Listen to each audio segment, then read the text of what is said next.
If you're serious about trying to get to the truth, you have to always keep digging down to the next layer, and eventually you're going to get to that model itself.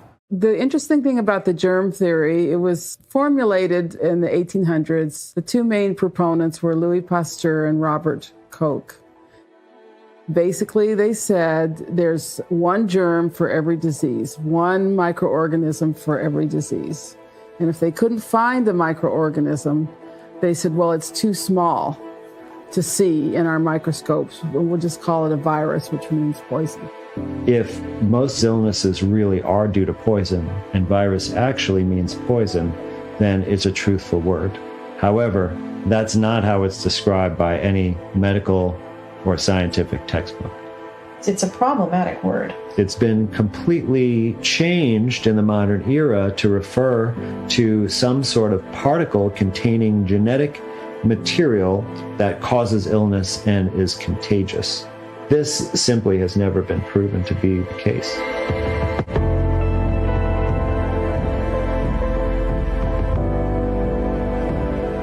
They could never prove that plain old bacteria could make a person sick.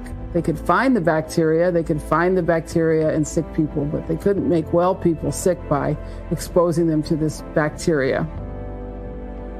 The Public Health Service did a big study to try to prove that the Spanish flu was contagious, and they completely failed. They could not make well people sick by exposing them to sick people. They took blood from sick people and put it in well people. They had sick people spit on well people. They had mucus from sick people and squirted it into the well people. And in not one case could they make a healthy person sick by exposure to a sick person. Jason, let's take a look at this paper and see for ourselves. Okay, so we've got Boston Harbor volunteers from the Navy. Okay, volunteers, around 30 years old, all were in good physical condition. Right, 100 of them. Okay, so they administered Pfeiffer's bacillus in a moderate amount into the nostrils of a few of the volunteers. Let's see, this particular 1 cc sprayed into each nostril and into the throat while inspiring and on the eye. None of these took sick. Good Lord. Nostril is blown vigorously into the tray. This is then repeated with the other nostril. The patient then gargles with the solution. Next was injections of blood. 10 cc's of whole blood were injected into each of the 10 volunteers. None of them took sick in any way. The volunteer was led up to the patient's bed, shook hands, got as close as possible. Then the patient breathed out as hard as he could while the volunteer was muzzle to muzzle with him. Received the expired breath and at the same time was breathing in as the patient was breathing out. After they'd done this 5 times, the patient coughed directly into the face of the volunteer, face to face, 5 different times. None of them took sick in any way. Well, it certainly wasn't from lack of trying. We can say categorically that the Spanish flu was not contagious. Filtered secretions. 36 hours, a young man's temperature rose and remained above normal for a week.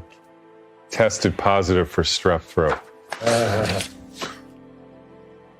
Germ theory is the theory that states that there is a germ, which is some kind of microscopic organism that comes from the outside, invades our bodies, and causes disease.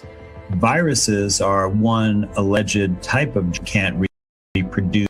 It can't move on its own. It cannot take things in that it eats and has metabolism or respiration. Bacteria can do all those things. We usually find them in association with disease. Find bacteria, and that's because one of the many roles of bacteria is to clean up dead tissue. And when you have dead or inflamed, dying tissue, the bacteria appear. That is one of their important roles in life. But to blame the disease on the bacteria is like blaming maggots for killing the dog, because you always find maggots on the dead dog. Maggots only eat dead tissue. They will not eat live tissue. We know this from maggot therapy, where they put maggots on wounds that won't heal. Blaming the disease on the bacteria is like telling people that the dog died because it was attacked by maggots,